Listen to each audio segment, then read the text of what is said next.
अस्सलाम वालेकुम।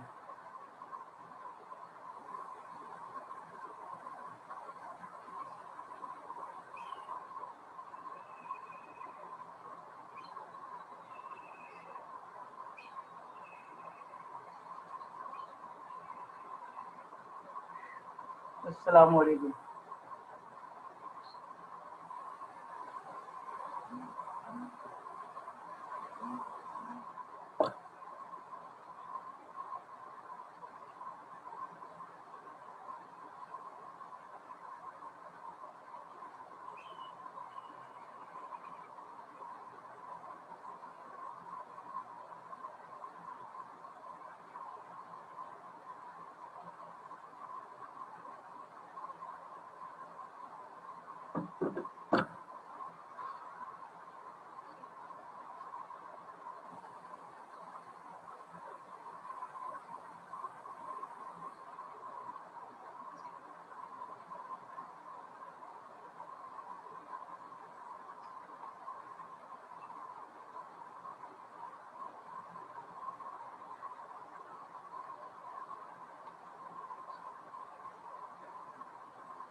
अच्छा जी, पिछली क्लास में हम लोग रेगुलर एक्सप्रेशन कर रहे थे और उसी सिलसिले को कंटिन्यू करते हैं।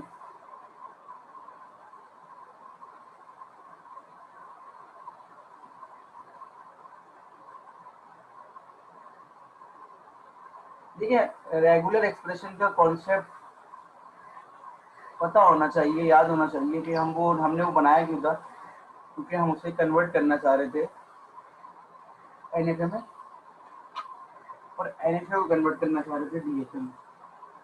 ठीक है, तो बिल्कुल एंड की तरफ चल रहा है ये एनएफए डीएफए का टॉपिक, लेकिन थोड़ा सा रेगुलर एक्सप्रेशन की एक दो चीज़ें रहती हैं। उसके बाद रेगुलर एक्सप्रेशन को कैसे आप फाइनाइट ऑटोमेटा में कन्वर्ट कर सकते हैं वो आपको बता रहे हैं। रेगुलर एक्सप्रेशन को कैसे आप फाइनाइट ऑटोमेटा में कन्वर्ट कर सकते हैं वो आपको बता रहे हैं, और साथ में ये बताएंगे कि किस तरीके से वो जो एक और टाइप भी होती है रेगुलर एप्सिलॉन एनएफए जो अभी तक नहीं आई, वो क्या होती है। तो थोड़ी सी चीज़ें हैं नहीं आपके लिए। मैं असल में, अच्छा जी, तो मैंने आपसे कहा था कि कुछ चीज़ें हैं जो कि आपको बतानी है। तो देखें, कुछ रेगुलर एक्सप्रेशन की आइडेंटिटीज होती हैं। आइडेंटिटीज का मतलब क्या है?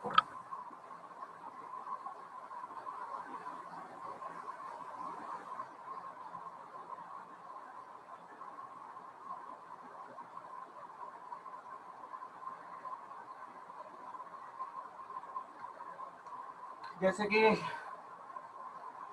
प्रूफ नहीं करना है हमें, बस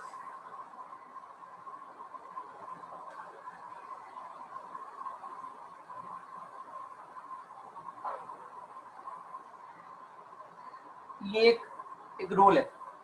रूल क्या है कि रेगुलर एक्सप्रेशन किसी नल रेगुलर एक्सप्रेशन के साथ अगर यूनियन हो रही हो, रेगुलर एक्सप्रेशन अगर किसी नल रेगुलर एक्सप्रेशन के साथ यूनियन हो रही हो, तो आप क्या कर सकते हैं, आप उसको बाहर लिख सकते हैं।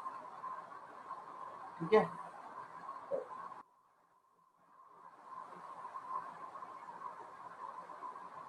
रेगुलर एक्सप्रेशन किसी नल रेगुलर एक्सप्रेशन के साथ यूनियन हो रही हो तो आप सिर्फ आर लिख सकते हैं।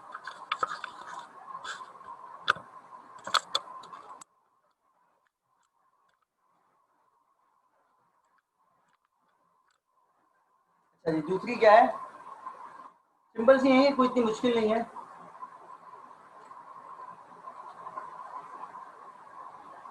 मतलब नल के साथ अगर कोई रेगुलर एक्सप्रेशन यूनियन हो रही है तो कोई फर्क नहीं पड़ता, और एप्सिलॉन के साथ अगर और हो रही कॉन्केट हो रही है तो भी वो आर ही रहती है। अगर कोई रेगुलर एक्सप्रेशन एप्सिलॉन के साथ कॉन्केट हो रही है तो भी वो आर रहती है। अगर ये लिखा हुआ है सिंपल ये इसके बराबर है, तो ये मैं पिछली क्लास में बता भी चुका हूँ।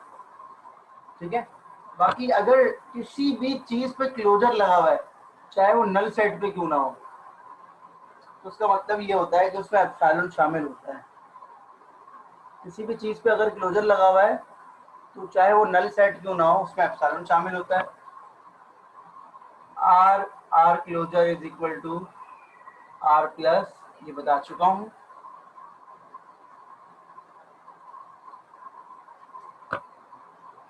Epsilon plus r r closure. अब ये जरा गौर से देखिएगा, डेफिनेटली आपको पता है यूनियन की प्रॉपर्टी में ये चीज तो कोई मैटर नहीं करती,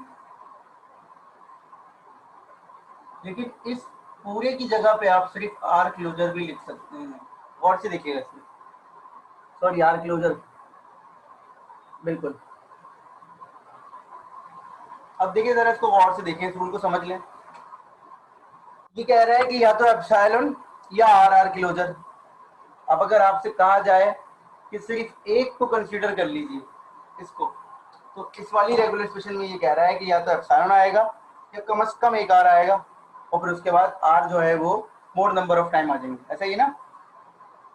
इसका मतलब ये है कि या तो एप्सिलॉन या एटलीस्ट आप, मतलब आपके पास चॉइस है, या तो आप एप्सिलॉन पिक कर सकते हैं या आर आर क्लोजर में से कुछ भी पिक कर सकते हैं। तो ये पूरी चीज रिप्लेस होकर सिर्फ आर क्लोजर से भी रिप्लेस हो सकती है। ठीक है, ये कुछ आइडेंटिटीज है। अब मैं एक आखिरी क्वेश्चन करवा रहा हूँ जो कि थोड़ा सा लेंदी है, वो कर लेते हैं, और फिर उस क्वेश्चन में जो भी कॉन्सेप्ट होंगे वो मजीद क्लियर हो जाएंगे। फर्ज कीजिए कि आप रेगुलर एक्सप्रेशन में कॉमन लेना चाह रहे हैं, तो देखें ये फर्क है। अगर ये लिखा हुआ है ए बी, ये लिखा हुआ है ए सी, रेगुलर एक्सप्रेशन की बात कर रहा हूँ। अगर सिंपल मैथ्स की बात करें तो आप ये भी लिख सकते हैं और ये भी लिख सकते हैं।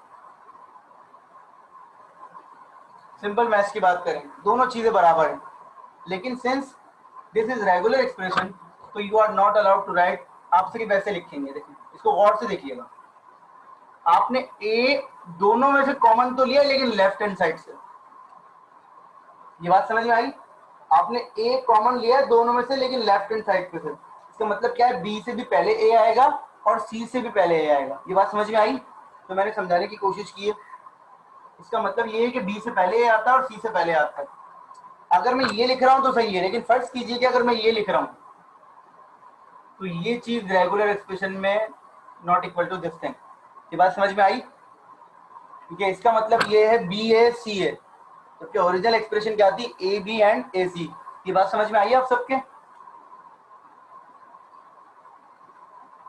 तो कॉमन लेने का तरीका क्या है इसके अंदर, जिस एंड से कॉमन आ रहा हो, लेफ्ट हैंड साइड से कॉमन आ रहा हो लेफ्ट हैंड साइड से कॉमन लेंगे, राइट हैंड साइड से कॉमन आ रहा हो राइट हैंड साइड से कॉमन लेंगे। ये बात सबकी समझ में आई, ये बात सबकी समझ में आई,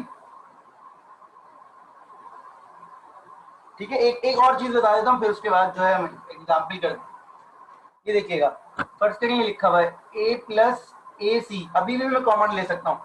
जब मैं ए कॉमन लूंगा तो यहाँ एप्सिलॉन बचेगा। मैथ्स में क्या बचता है, 1 बचता है, लेकिन यहाँ क्या बचेगा, एप्सिलॉन बचेगा। Is it clear, is it clear. जब कोई चीज पूरी कॉमन आ जाए तो उस जगह पे क्या बचता है, एप्सिलॉन बचता है, ठीक है। मैं फिर रिपीट कर रहा हूँ, किस साइड से कॉमन ले रहे हैं, this is very important. Example आएगी तो आपकी समझ में आ जाएगी ये बात।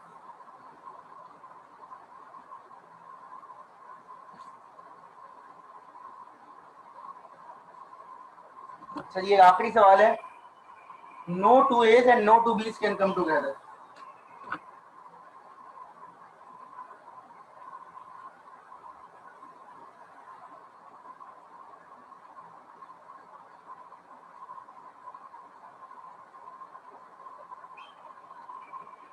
No two A's and no two B's can come together.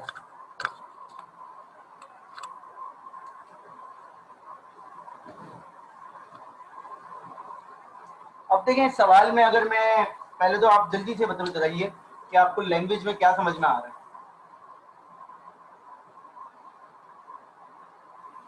कुछ सवाल ना बड़े डिफरेंट होते हैं, टिपिकल नहीं होते, डिफरेंट होते हैं, उनको करने का तरीका भी अलग होता है।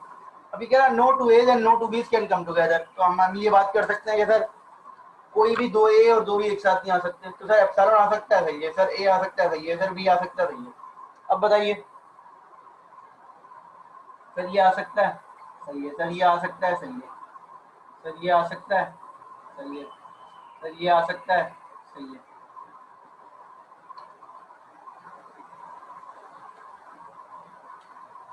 अब अगर मैं इसको गौर से देखूं,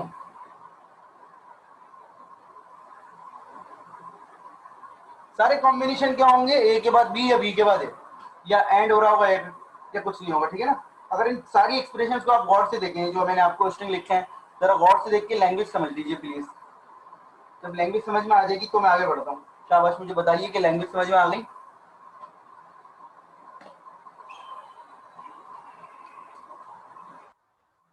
लैंग्वेज समझ में आ गई सबके? No two as and no two b can come together. अब इस लैंग्वेज में 4 तरह के कॉम्बिनेशन बन रहे हैं बेटा। इस लैंग्वेज के अंदर 4 तरह के कॉम्बिनेशन बन रहे हैं। 4 तरह के कॉम्बिनेशन कैसे हैं? वो स्ट्रिंग जो ए से स्टार्ट होते हैं और ए पे एंड होते हैं और इस कंडीशन को फुलफिल करते हैं। वो स्ट्रिंग जो ए से स्टार्ट होते हैं और ए पे एंड होते हैं, इस कंडीशन को फुलफिल करते हैं। ऐसा ही है। या फिर वो स्ट्रिंग जो सर ए से स्टार्ट होते हैं, बी पे एंड होते हैं और इस कंडीशन को फुलफिल करते हैं। या सर तीसरा ये हो सकता है कि बी से स्टार्ट होते हो और ए पे एंड होते हो और इस कंडीशन को फुलफिल करते हैं। या सर चौथा ये हो सकता है कि बी से स्टार्ट होते हो और बी पे एंड होते हो और इस कंडीशन को फुलफिल करते हो। ये बात मेरी समझ में आई? आपके मेन क्वेश्चन की कंडीशन क्या है कि no two A's no two बीज can come together. No two as and no two बीज कैन कम टुगेदर।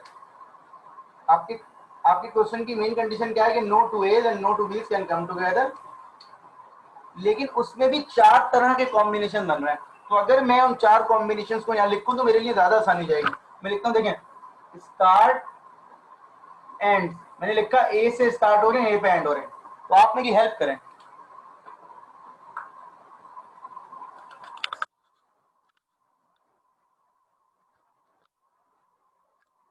आप मेरी हेल्प कीजिए, मुझे बताइए ए से स्टार्ट होने ए पे एंड होने वाले स्ट्रिंग कौन कौन से होंगे। इस कंडीशन को भी फुलफिल करें तो आप शायद ये आंसर कर सकें कि sir A, A B, A B, A B, A, मतलब और भी हैं लेकिन मैंने थोड़े से लिखे। ये बात सही है?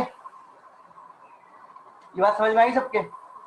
इस कंडीशन को भी फुलफिल कर रहे हैं और ए से स्टार्ट हो रहे हैं और ए पे एंड हो रहे हैं। ये बात सबसे समझ में आई?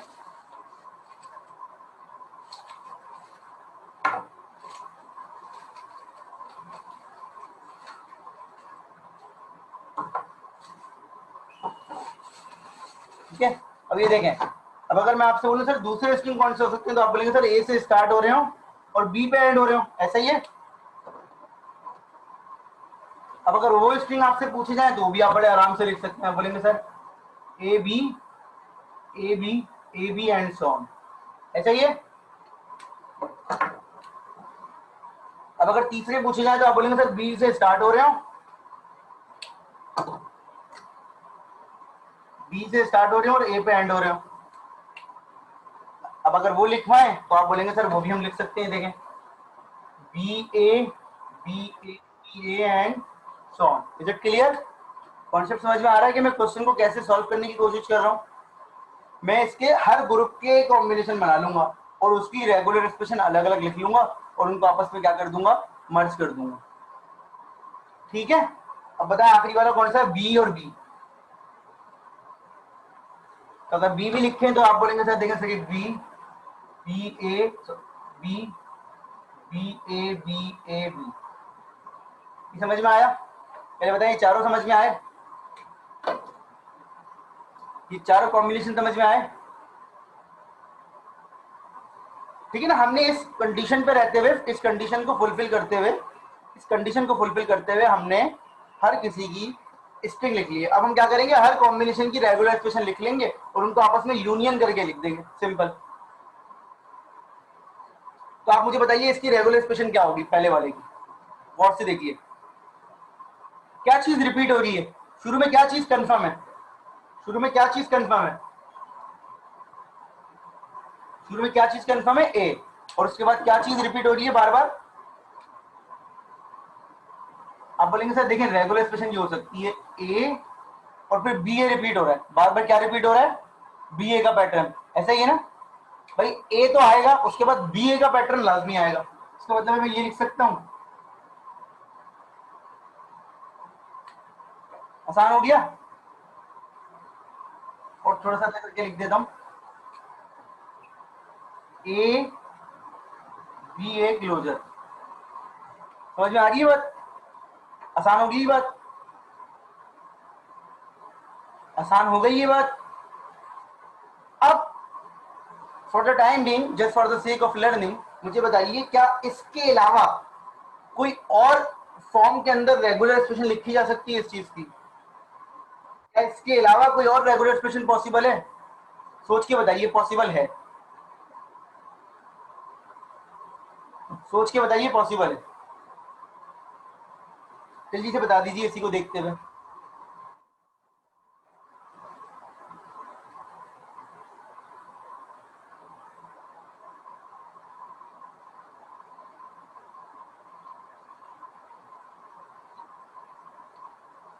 क्या ये रेगुलर एक्सप्रेशन सही है इसकी, जो मैंने लिखी है? इसके अलावा कोई पॉसिबल है? क्या ये सही है?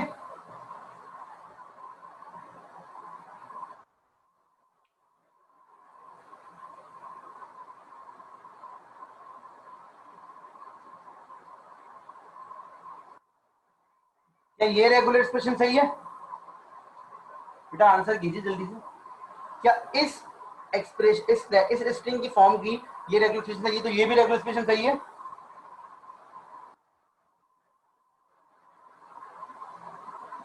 जल्दी बताइए कि ये सही है और ये सही है, दोनों सही है? क्या इस चीज को मैं ऐसे लिख सकता हूं? एक ही बात है ना, क्यों लिख रहा हूं मैं आपको समझाता हूं। देखें, इसमें बी ए का पैटर्न है, इसमें ए बी का पैटर्न है, तो मैं इन दोनों पैटर्न को लेते हुए चलूंगा ताकि मुझे दो तरह के आंसर मिल जाए। क्या आप लोगों को अगर मेरी आवाज नहीं आ रही है, या अगर आप लोगों में से कुछ लोग आंसर नहीं कर रहे, तो वो मुझे बता दीजिए क्यों नहीं कर रहे। क्योंकि अगर ये सवाल फिर एंड में जब आएगा और मुझसे पूछेगा तो फिर मैं क्वेश्चन के आंसर नहीं दूंगा। और मुझे बताइए इसकी रेगुलर एक्सप्रेशन क्या हो सकती है? A B A B A B A b, ये हो सकती है सिंपल?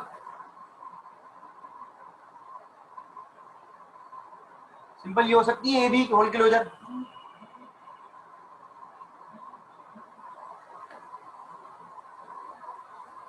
सही है ना बेटा? लेकिन अगर मैं इसको बी ए की फॉर्म में लिखना चाहूं तो क्या मैं ऐसे लिख सकता हूं? ए सॉरी,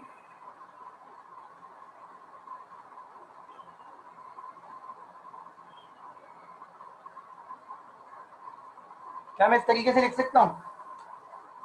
देखिए, एक आंसर सही है, कोई सा भी है, कोई सा भी एक, लेकिन मैं दो तरीके से क्यों लिख रहा हूं? इसमें और करें, बी ए भी आ रहा है और इसमें ए भी आ रहा है, तो मैं दोनों वेराइटीज से लिखूंगा। सही है? ये बात समझ में आ गई? दोनों वेराइटी से क्यों लिखना चाह रहा हूँ बेटा? इसलिए लिखना चाह रहा हूँ कि एंड में ना आप या तो ए बी वाले सारे ग्रुप उठा लें या बी ए वाले सारे ग्रुप उठा लें, हो सकता है कॉमन वॉमन लेके हम थोड़ा सिंप्लीफाई कर सकें। इसी तरीके से ये मुझे बताइए, तो जिस तरीके से ए बी था इसी तरीके से बी ए, तो जो ए बी वाली थी उसको बी ए वाली से रिप्लेस कर दो। देखो बी ए, या फिर बी ए को इस तरफ लिखना है तो ऐसे लिख लो, बी ए बी क्लोजर। मेरा फोकस किस चीज पे है बेटा? मेरा फोकस इस चीज पे है कि इसमें ए बी वाले पैटर्न आया, इसमें बी ए वाले पैटर्न, और इसके आखिरी वाले का पूछूंगा कि बी से एंड स्टार्ट हो रहा, बी पे एंड हो रहा, तो आप बोलेंगे सर ये हो सकता है, सॉरी सर ये हो सकता है, और सर ये भी हो सकता है। ऊपर वाले का रेप्लिका है सर ये।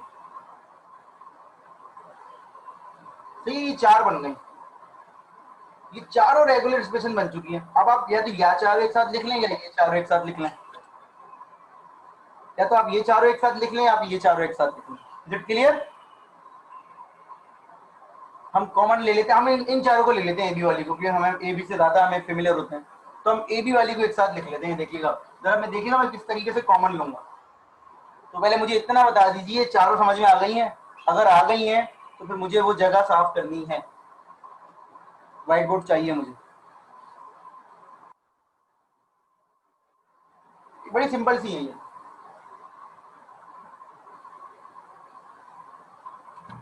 अब देखिए, मैं ये वाले कॉम्बिनेशन एक साथ लिख रहा हूँ,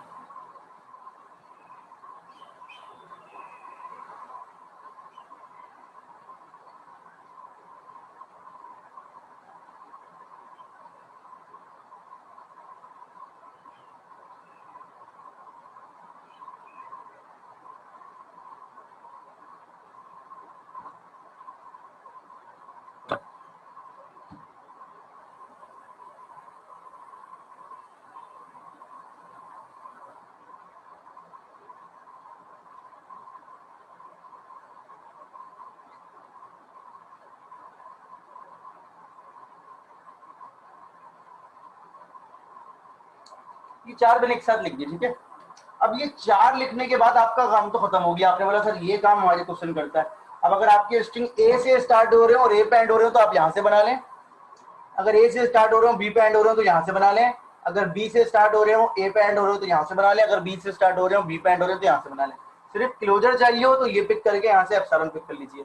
अगर सिर्फ ए चाहिए हो तो ये पिक कर लीजिए। अगर सिर्फ बी चाहिए हो तो ये पिक कर लीजिए। समझ में आ गई बात? बाकी आपकी कंडीशन जो है मेन क्वेश्चन की वो फुलफिल होगी। Is it clear to all of you? सवाल ये आ जाता है बेटा कि कैन बी सिंप्लीफाइड फर्दर, क्या हम इसको फर्दर सिंप्लीफाई कर सकते हैं या नहीं कर सकते हैं? तो जवाब है बिल्कुल, अगर गुंजाइश होगी तो करते हैं। तो देखें, अभी जो मैंने आपको थोड़ी देर पहले कॉमन लेने वाली बात बताई थी उसको गौर से देखिएगा। मुझे बताइए इन दोनों में से कुछ कॉमन, इन दोनों में से कुछ कॉमन आ रहा है?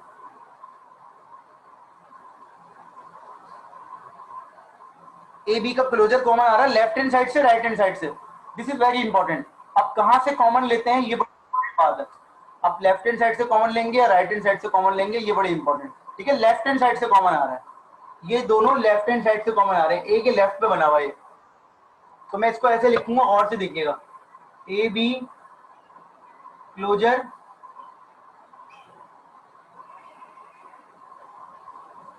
ए।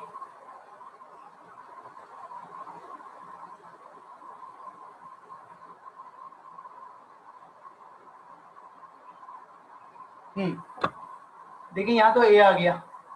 अब ये जब पूरा कॉमन आ गया तो यहाँ क्या आ गया? Epsilon. Is it clear? Epsilon क्यों आया? क्योंकि ए बी क्लोजर पूरा कॉमन आ गया था। Is it clear? कोई सवाल तो नहीं आता? अब बताइए इनमें से कुछ कॉमन आ रहा है?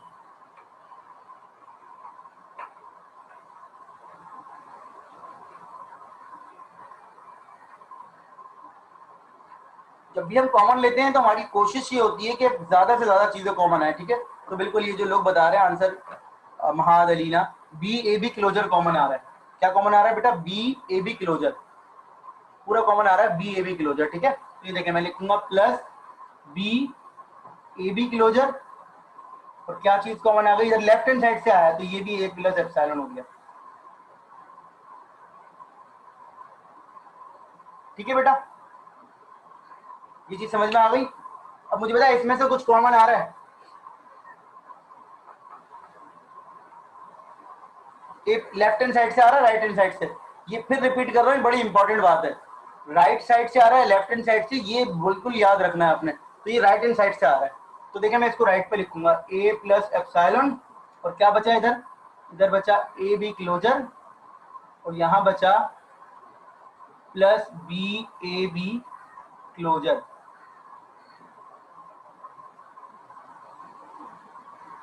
अब अगर आप ये फाइनल एक्सप्रेशन लिख के दे देते हैं तो वो वही काम कर रही है जो आपका क्वेश्चन कह रहा था। अब आप इसकी जितनी वैरायटी चेक करना चाहें, जिस एंगल से चेक करना चाहें आप कर सकते हैं। अगर आपको सिर्फ एप्सिलॉन चाहिए तो यहाँ से मिल जाएगा आपको। देखिए वो कह रहा है या तो इसे पिक कर लें या इसे पिक कर लें, ऐसे ही ना इसका मतलब? सॉरी,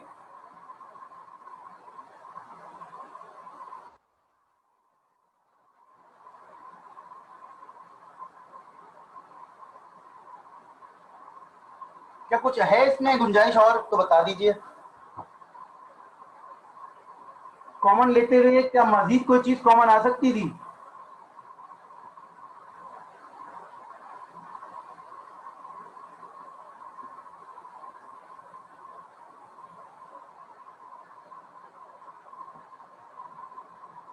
हाँ तो बताइए, अगर मैं इसको थोड़ा सा एडिट कर दूं, ये फाइनल नहीं है, इसमें मजीद कुछ कॉमन आ सकता है तो क्या करूं?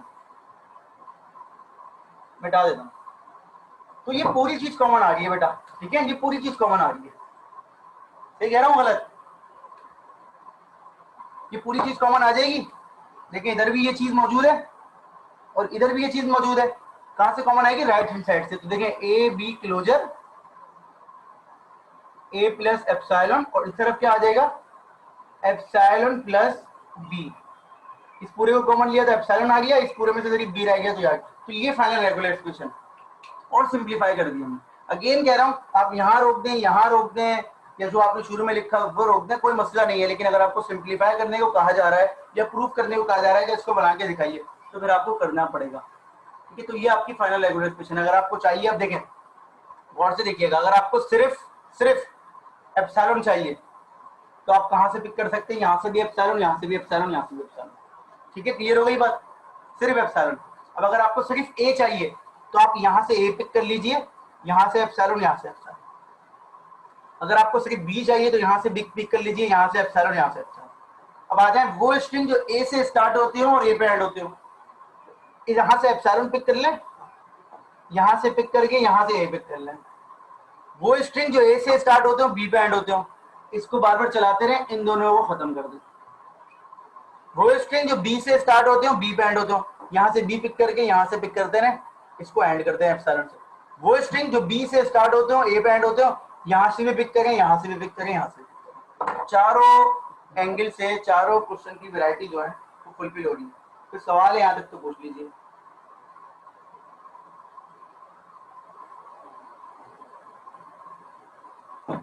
सही है, तो ये आपकी रेगुलर एक्सप्रेशन का टॉपिक ऑलमोस्ट एंड हो चुका है। अब हम जाएंगे रेगुलर एक्सप्रेशन से जो आप फाइनाइट ऑटोमेटा बनाते हैं वो कैसे बनता है। रेगुलर एक्सप्रेशन से जो आप फाइनाइट ऑटोमेटा बनाते हैं वो कैसे बनता है, हम उसकी बात करेंगे। बड़ा सिंपल सा टॉपिक है, वो इतना लेंदी क्वेश्चन भी नहीं है उसके। और उसके बाद जो मेन हम पढ़ेंगे ना, वो पढ़ेंगे आज एप्सिलॉन एनएफए। एप्सिलॉन एनएफए क्या होता है, तो रेगुलर एक्सप्रेशन से जो हम फाइनाइट ऑटोमेटा में कन्वर्ट करते हैं वो कैसे करते हैं वो हम देख रहे हैं। तो ये जो है रेगुलर एक्सप्रेशन का टॉपिक ऑलमोस्ट एंड हो चुका है।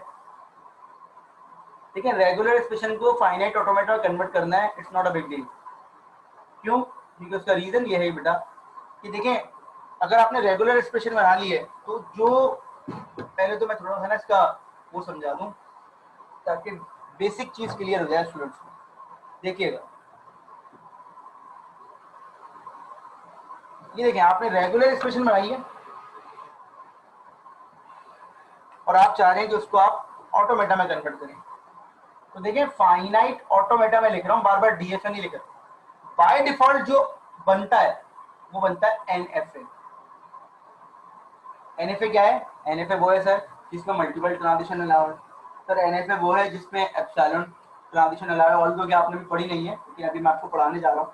और सर एनएफए वो है जो मल्टीपल ट्रांजिशन के अलावा नल स्टेट को भी अलाउ करता है कि अगर आप चाहें तो किसी ट्रांजिशन को आप इग्नोर भी कर सकते हैं। सही है ना एनएफए। तो बाय डिफॉल्ट जब रेगुलर एक्सप्रेशन को देखते हुए आप फाइनाइट ऑटोमेटा बनाते हैं, बाय डिफॉल्ट वो एनएफए बनता है, डीएफए नहीं बनता। तो फिर आपको क्या करना होता है बेटा, फिर आपको बनाना होता है डीएफए। सही है भाई, ये बात याद आ गई। तो हमने एनएफए टू डीएफए कन्वर्जन पढ़ ली है। ये कुछ भी नहीं है, ये बिल्कुल थोड़ी सी सिंपल सी चीज। ये बात समझ में आ गई सबके कि हमने एनएफए टू डीएफए कन्वर्जन पढ़ ली है। हमें सिर्फ ये देखना है कि रेगुलर एक्सप्रेशंस को कैसे हम एनएफए में कन्वर्ट करते हैं। मतलब तरीका क्या है, बड़ा सिंपल सा है। तो बेस केसेस अगर हम समझ लें, जो बेसिक होती है किसी भी टॉपिक की, वो अगर हम समझ लें तो बड़े आराम से हम इसको कन्वर्ट कर सकते हैं।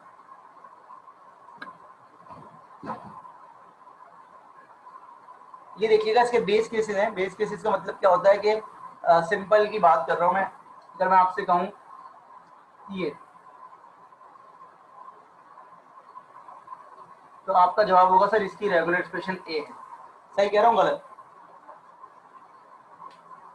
क्योंकि ये किसको एक्सेप्ट करता है, सिर्फ ए को। आपकी ये टेंशन ही नहीं है कि सर इसमें और लैंग्वेज में ए के अलावा क्या क्या है, बी है, सी है, मतलब स्ट्रिंग कौन कौन, अल्फाबेट कौन कौन से हैं। क्योंकि आप सिर्फ फोकस करते हैं रेगुलर एक्सप्रेशन में वो चीज जो एक्सेप्ट हो रही है। आपकी रेगुलर एक्सप्रेशन में रिजेक्ट होने वाली चीजों की फिक्र नहीं की जाती, क्योंकि वो मौजूद ही नहीं है तो वो ऑलरेडी रिजेक्ट हो जाएंगे। Are you getting my point.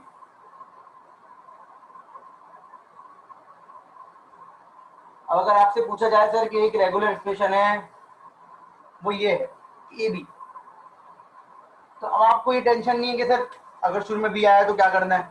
देखिए आपने बोला सर सिंपल है ए।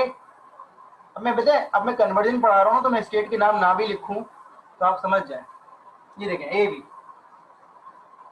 सिंपल बात है, सिंपल है ना बात। अगर मैं लिखूं ए प्लस बी तो आप बोलेंगे सर ये तो ये कह रहा है कि ए या बी में से कुछ भी आए एक्सेप्ट हो जाए। सर ये तो ये कह रहा है कि ए या बी में से कुछ भी आए तो एक्सेप्ट हो जाए। तो इसका मतलब क्या है, इसका मतलब ये है कि सर एक स्टेट बनाइए ये, और सर ए या बी में से कुछ भी आए तो एक्सेप्ट हो जाए। अब देखिए हम ये फिगर नहीं कर रहे बेटा, ये बेसिक केसेस, ये बेसिक है। आपने 3 बेस केस समझ लिए कि सिंपल अगर सिंगल कोई चीज आ रही है तो क्या होना है, कॉन्केट करके कोई चीज आ रही है तो क्या होना है, और अगर और करके कोई चीज आ रही है तो क्या करें। अगर इसको मैं आखिरी केस की तरफ लेके जाऊं जो कॉन्केट वाला केस था, ओ क्लोजर वाला केस था, सिंपल अगर ये ए क्लोजर लिखा हुआ है, इसका मतलब ये होता है कि एप्सिलॉन भी एक्सेप्टेबल है। तो देखिए ए क्लोजर इसके बराबर होता है।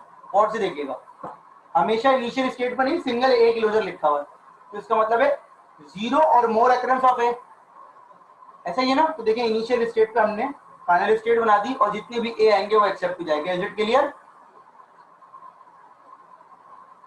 अब अगर आप ये 4 चीजें समझ लें तो इन 4 चीजों की मदद से कोई भी रेगुलर एक्सप्रेशन आप दिखा दें, समझ लें, उसके बाद कोई भी रेगुलर एक्सप्रेशन आप पिक करें, आप उसको आराम से कन्वर्ट कर सकते हैं अगर ये 4 बेस केसेस समझ में आ गए आपके। ये इतना ही है टॉपिक, मतलब मैं आपको करवा रहा हूँ एग्जाम्पल, लेकिन इसमें इसके अलावा कुछ और चीज नहीं है कि बहुत ज्यादा हाइड हुई हो। ये देखें मैं आपको एक चीज और दिखा देता हूँ, फर्ज कीजिए लिख कीजिए ए बी क्लोजर, इसका मतलब क्या है। मैं आपको रेगुलर एक्सप्रेशन पढ़ा नहीं रहा, लेकिन मैं आपको बता रहा हूँ इसका मतलब क्या है। इसका मतलब सर ये है कि सर पहले ए आएगा और उसके बाद क्या आएंगे, बी जो है वो एनी नंबर ऑफ टाइम आ सकते हैं, ऐसा ही है। ए कंफर्म है। अब आपने देखा सर 2 चीजें आपस में कॉन्केट हुई है, तो आपने कहा सर देखें इनिशियल स्टेट पे कम से कम ए तो आएगा, ठीक है बेटा, ऐसा ही है। इनिशियल स्टेट पे कम से कम ए आएगा। और सर अगर इनिशियल स्टेट के बाद जो जगह है ना वहां पर सर बी जो है वो उनकी मर्जी है। तो ये देखिए हमने बी बना दिया। और सर ये देखें चूंकि ये फाइनल स्टेट, क्यों फाइनल स्टेट है, क्योंकि ए फॉलोड बाय बी क्लोजर। ये समझ में आया आपके?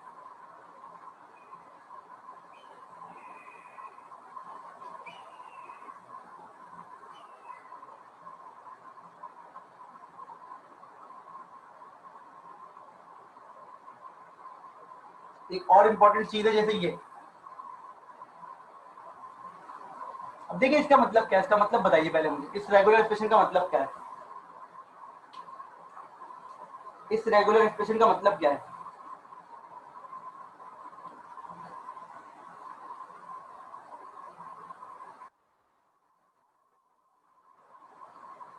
इस रेगुलर एक्सप्रेशन का मतलब क्या है, इसका मतलब क्या है जल्दी से बताइए। ए या b, any combination of a and d will be repeating, सही है ना। अगर मैं बोलूँ कि एप्सिलॉन एक्सेप्ट होगा, आप बोलेंगे डी बिल्कुल होगा। तो देखें इसका सिंपल सॉल्यूशन ये है कि किसी भी स्टेट पे इनिशियल, अगर ये इनिशियल स्टेट की बात कर रहा है तो ये है,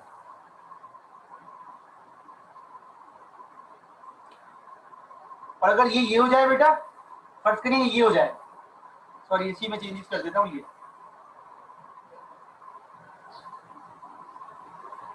अब इसका मतलब क्या है, आपको पता है ये स्टार्ट में दे के लिए काम कर रहा है, तो आप बोलेंगे सर पहले ए आएगा फिर ए या बी में से कुछ भी आ सकता है।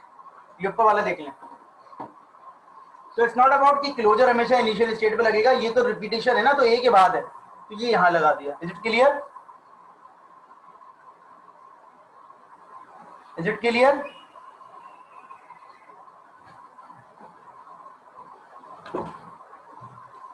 अच्छा ये बताइए ये क्या मतलब है, इसका मतलब क्या है ए बी होल क्लोजर।